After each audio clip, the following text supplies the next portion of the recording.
Gemma Daina, biòloga, becada per la Fundació Crèdit Andorrà per cursar un doctorat en Biologia Cel·lular a la Universitat Autònoma de Barcelona, especialista en diagnòstic genètic preimplantacional.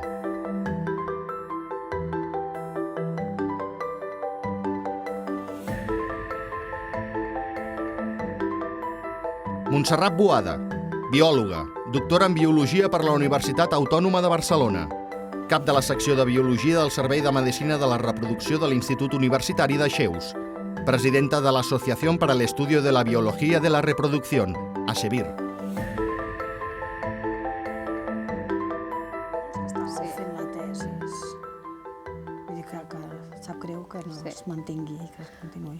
Doncs jo a batxillerat tenia una mica de dubte de si estudiar medicina o biologia, però bueno, tenia molt clar que volia anar cap a la rama de les ciències de la salut i, bueno, per una cosa o per una altra vaig acabar fent biologia i ara em dono gràcies perquè no em veig pas fent de metge, la meva germana és metge i he vist molt clar que el meu és la biologia. Bueno, sempre m'havia interessat saber el perquè de les coses, com funcionava, bueno, l'essència de la vida, diguéssim. I tu volies ser des de sempre biòloga? Jo vaig tenir un professor de biologia que em va fer estimar la biologia. Jo crec que va ser el detonant de que realment decidís fer aquesta carrera. Després és cert que tots els que ens agraden les ciències de la salut o les ciències biomèdiques hauríem pogut fer medicina, com farmàcia, com veterinària, són branques o són àrees que totes ens agraden i que per tant jo em veig fent qualsevol d'aquestes àrees. Però vaig fer biologia, no me n'arrepenteixo gens i de fet penso que és una professió realment molt interessant i que encara té molt per anar avançant i que té molt per dir encara. Sí, són d'aquells camins infinits, no, diguéssim, que cada vegada es va avançant més, però el coneixement no s'acaba enlloc. Com et vas formar tu? On vas anar? On vas estudiar biologia? Jo vaig fer la carrera de biologia a Pamplona, per aquelles coses de la vida que et porten cap a ciutats diferents. Perquè tu no ets de Pamplona. No soc de Pamplona, soc d'Andorra, soc d'aquí.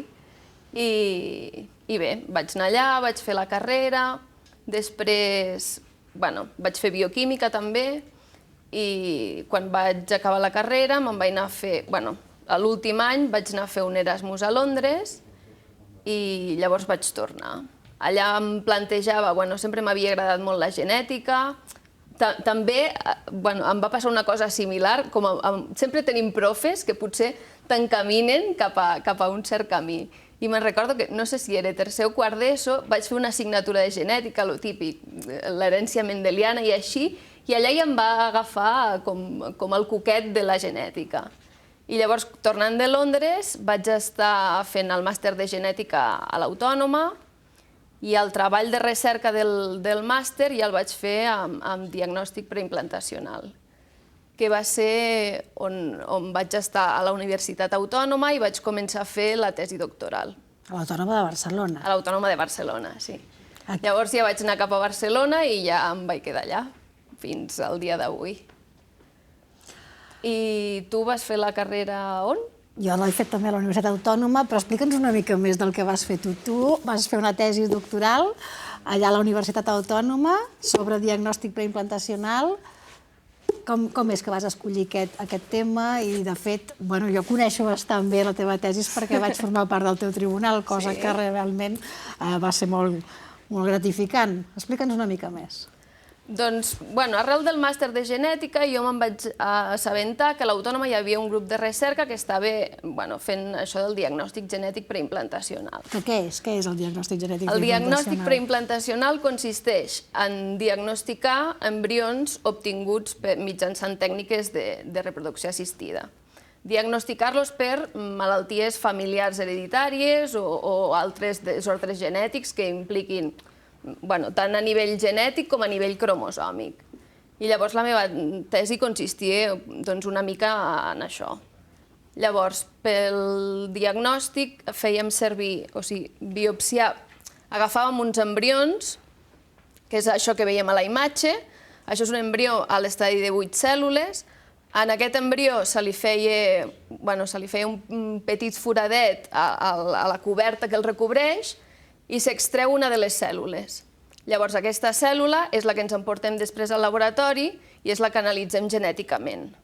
Llavors, això permet detectar quins embrions són portadors o afectats de la malaltia genètica i quins són sants. I bé, bàsicament va ser això.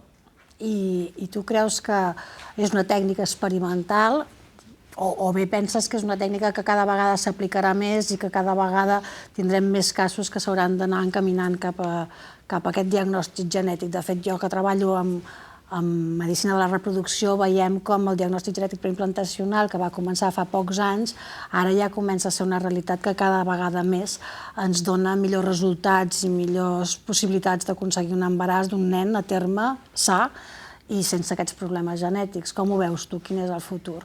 Jo penso que hi ha dos vessants. Hi ha la vessant, la que s'està aplicant avui en dia, que és la que permet el naixement de nens sans en famílies portadores de malalties genètiques, i també hi ha la vessant de recerca, perquè cada vegada, és un camp que està avançant molt ràpid, igual que el camp de la reproducció, que també es van introduint noves metodologies i tècniques noves que permeten cada vegada tenir més informació dels embrions, i crec que s'està anant cap aquí.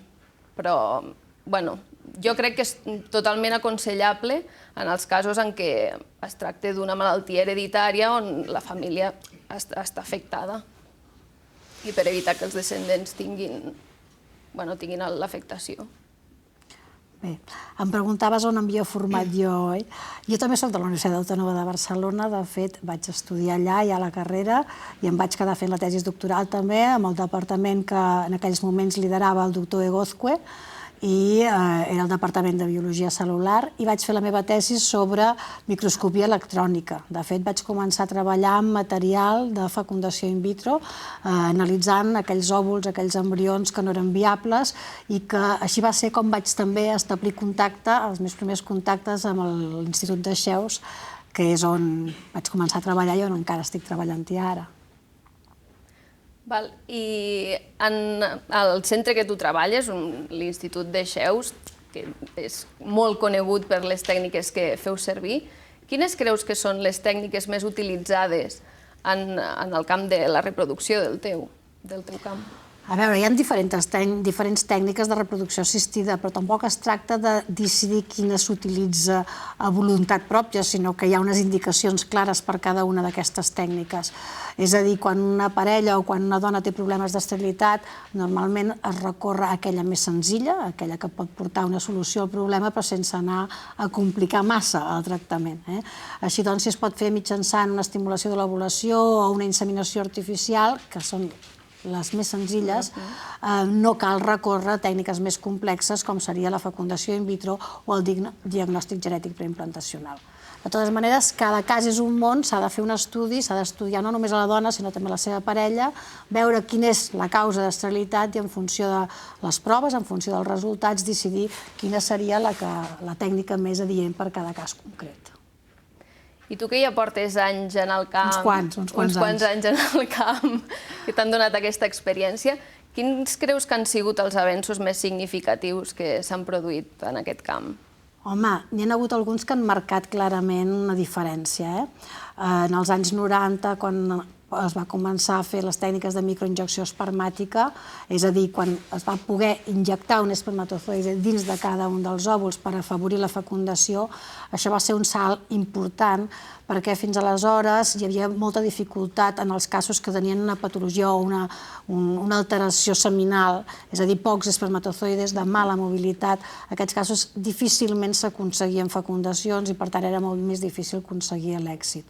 En el moment en què van aparèixer les tècniques de microinjecció espermàtica i després, al cap d'uns anys, les de diagnòstic preimplantacional, biopsiar, com hem vist abans en les imatges, poder treure aquesta cèl·lula, van obrir un ventall importantíssim.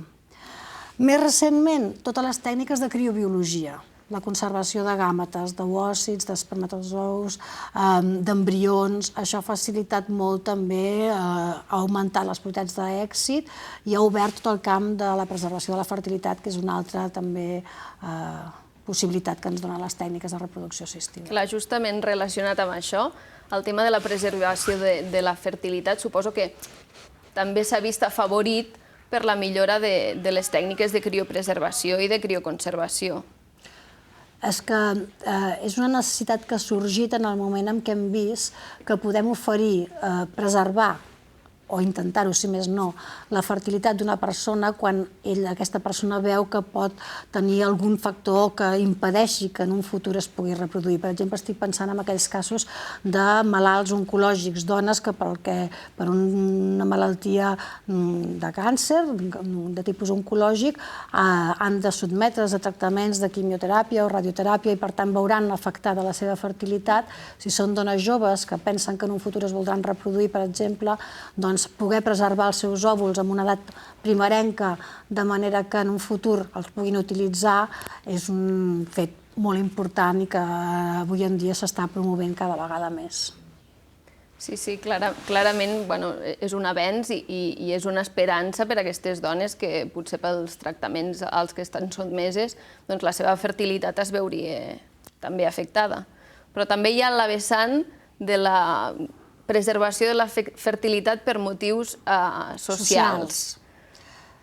Està clar que estem visquent en una societat, almenys al voltant nostre, la societat occidental, en la que la maternitat cada vegada es va endarrerint més. Les dones decideixen tenir fills molt tard i moltes vegades ja han sobrepassat l'edat biològica ideal per tenir fills. Això fa que sigui més difícil aconseguir un embaràs i que el risc d'un avortament o d'un nen amb alguna cromosomopatia sigui més elevat. Per tant, poder preservar els òvuls prèviament també és una opció que avui en dia existeix i que obre aquesta possibilitat de no deixar tallat el camí per poder reproduir-se més endavant. També hi ha una altra via per salvar aquest increment de l'edat materna, per exemple, així com moltes altres causes, que és el fet de la donació d'òcits, la donació d'òvuls. Creus que això ha anat augmentant al llarg dels últims anys? El nombre de donacions i de dones receptores que volen... Sí, però jo no ho plantejaria com una alternativa a reproduir-se amb l'edat que toca. Jo crec que la donació d'òcits inicialment es va pensar per aquells casos en els que la dona o bé no tenia ovaris, perquè havia patit una intervenció quirúrgica, o bé perquè aquells casos en els que els ovaris funcionen malament o els òvuls que s'obtenen són d'una qualitat que realment està compromesa i que no poden reproduir-se. És a dir, hi ha unes indicacions mèdiques. És cert que amb el temps cada vegada més s'ha anat ampliant aquest ventall d'indicacions per la donació d'oòcits i cada vegada se n'estan fent més. Les donants d'oòcits són dones joves, fèrtils generalment, i per tant les probabilitats d'embaràs amb òvuls d'una dona jove són més altes que amb dones d'una edat més avançada.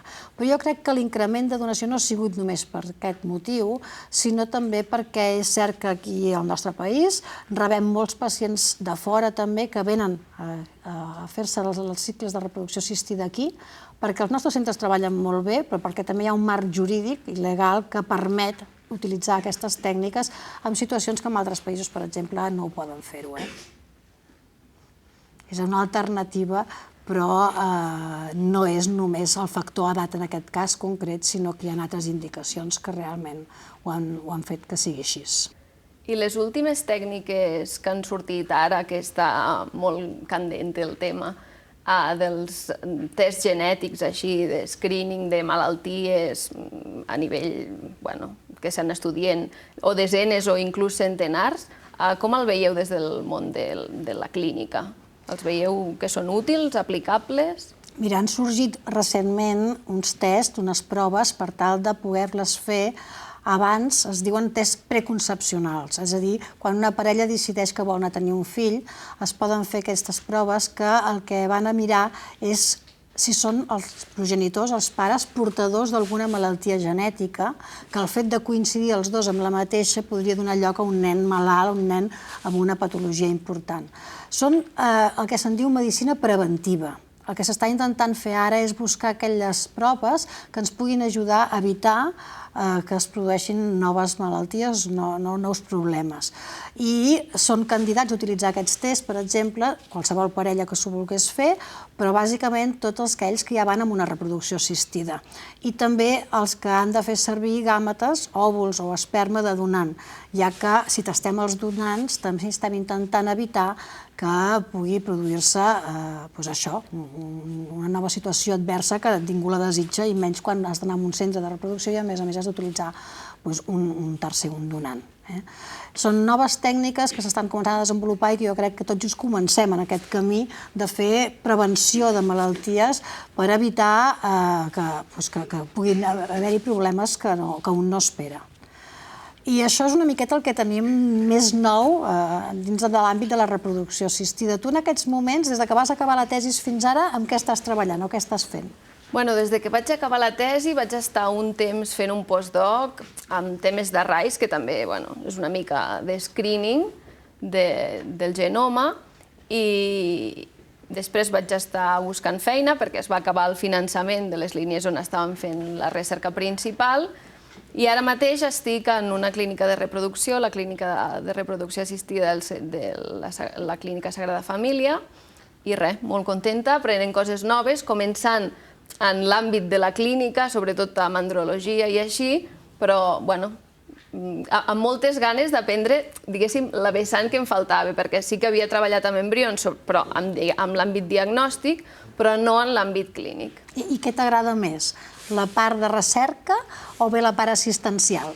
M'agraden les dues coses combinades, o sigui, seria ideal poder combinar la recerca aplicada, perquè és evident que la recerca bàsica és molt important perquè permet avançar molt en el camp de la ciència, però la recerca aplicada potser li veus més la utilitat i veus com està ajudant a les persones.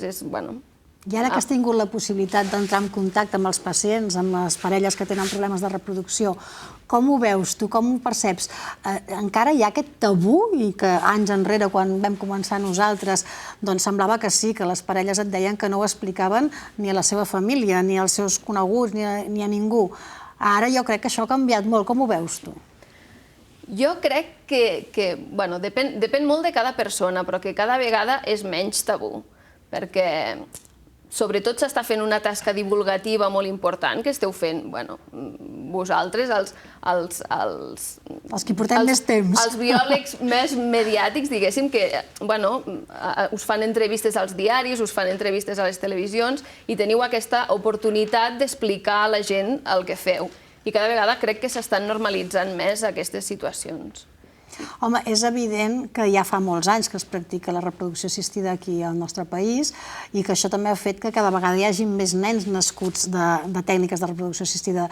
L'altre dia, per cert, llegia una entrevista en què deien que aproximadament a cada aula de l'escola hi ha un o dos nens que són de reproducció assistida. Per tant, ha passat a ser quelcom molt natural. I jo sí penso que ha canviat i que les parelles cada vegada més ho parlen. De fet, els psicòlegs aconsellen que s'expliquin als fills quan més aviat millor, perquè ja formi part d'un fet natural propi de la família. I ara que m'he assabentat que recentment han fet presidenta de l'Associació Espanyola de Biologia de la Reproducció... De l'estudi de la biologia de la reproducció, sí. A quins reptes voleu assolir o què voleu... Quines directrius has agafat tu ara? Mira, ASEBIR és una associació que ja porta molts anys i que té més de 800 associats i que aglutina a tots aquells professionals de l'àmbit de la biomedicina, de ciències biomèdiques, no tots són biòlegs, però que sí que la majoria d'ells treballen en centres de reproducció assistida, també hi ha alguns que treballen a les universitats o en centres de genètica. I la idea és intentar treballar per tal de unir esforços i intentar que hi hagi una feina de qualitat, és a dir, que tots treballem en la mateixa línia, divulguem el que estem fent, al mateix temps busquem un reconeixement de la nostra professió, però per altra banda, un dels objectius principals és arribar a aconseguir que es treballi amb qualitat, amb seguretat, establir recomanacions, donar directrius per tal de que la feina que fem cada dia sigui millor, més segura i que pugui donar més garanties d'èxit als nostres pacients. I creus que ja hem arribat al límit del que podia avançar la reproducció assistida o queden moltes coses per millorar i per... No crec pas que hi hagin límits. La ciència no para d'avançar mai. La ciència, per definició, té que anar sempre endavant, no es pot parar. El que sí és cert és que s'ha d'establir el marc en el qual ens hem de moure, ja sigui marc jurídic, ja sigui marc ètic, perquè hi ha unes connotacions que, evidentment, i amb aquests temes de la salut i de la vida, hi ha molts aspectes ètics a tenir en compte. Jo crec que és important saber molt bé com i en quines situacions ens hem de moure, i per això, des de les societats científiques també estem promovent codis d'ètica, recomanacions en general que indiquen quines són les finalitats d'aquestes tècniques i quins són els límits socials, si més no acceptats socialment, per tal que no ens anem cap a aquell sentit que no és el que realment busquem. Però la finalitat de la ciència i de la reproducció assistida jo crec que és intentar ajudar els problemes de reproducció, intentar solventar-los i els aspectes genètics també. No sé com ho veus tu. Tu creus que s'hi han de posar límits o no? O com ho veus? Jo crec que s'ha de legislar, però sense parar els avenços, és evident. Vull dir, la ciència ha d'anar avançant i mantenint una ment oberta i, evidentment, uns criteris ètics que han de regular tant la ciència com qualsevol àmbit, penso jo. El que, clar, treballem justament en un camp que és molt delicat i, estem parlant de la vida, però jo penso que s'ha de continuar avançant. I què veus tu com a futur de la nostra professió? Cap on diries que ens dirigim? Jo crec que serà una mica combinat, això que parlàvem dels tests genètics i tot això, crec que cada vegada es anirà a mirar més la salut del futur individu, penso. Sempre hi ha aquelles preguntes que no ens agraden gaire que ens facin a nosaltres, però que els periodistes acostumen a fer-nos, no? El nen a la carta, si podrem escollir com volem el nostre fill. Tu creus que es va cap aquí o, al contrari, penses que no és l'objectiu de la nostra professió? Crec que l'objectiu de la nostra professió és justament evitar la transmissió de malalties, fer millor la vida de les persones i no pas anar cap a una selecció embrionària per motius diversos, però no estrictament necessaris en l'àmbit de la salut, diguéssim. Jo també penso igual. No crec que haguem d'anar a definir nosaltres com volem la nostra descendència, sinó que la nostra prioritat ha de ser trobar les eines per solucionar problemes que realment dificulten no poder tenir fills o buscar... No hem de buscar la perfecció, ni molt menys. Aquest no és el nostre objectiu. Bé, em sembla que no ens queda gaire temps. Tu quins consells donaries als joves que comencen estudiar biologia, que es volen dedicar a l'embriologia, a la reproducció assistida, què els hi diries? Jo, a la vista està, les dues estem molt contentes de pertànyer a l'àmbit laboral al que pertanyem. Crec que és molt important, primer, dedicar-s'hi, és a dir, formar-se tot el que es pugui. També crec que és molt important de sortir a l'estranger, perquè t'ajuda a obrir la teva ment i a veure com es fan les coses diferents, no només al lloc on has estudiat la carrera, on has fet un màster, on has fet la tesi doctoral, sinó també conèixer diferents metodologies de treball. I, bàsicament això. I tu com creus que s'han d'encaminar? Els 20 anys que ens separen fa que sigui molt diferent la situació de quan jo vaig començar, de quan has tingut que formar-te tu. I jo penso que els que comencen ara el que han de tenir és molt poca por a llançar-se, a ser agosarats, a dedicar-hi el màxim d'energies perquè és una feina molt engrescadora, però també és veritat que ens requereix el màxim de nosaltres i la dedicació exclusiva, perquè un cop t'hi poses no és una cosa que es pugui fer a temps parcial, sinó que requereix tots els esforços i tota la dedicació. Jo els hi recomanaria moltes ganes de treballar, molta il·lusió per fer-ho bé i aprofitar al màxim totes les oportunitats que se'ls puguin plantejar, ja sigui aquí, a fora, a l'estranger, formar-se molt, fer tots els cursos que puguin.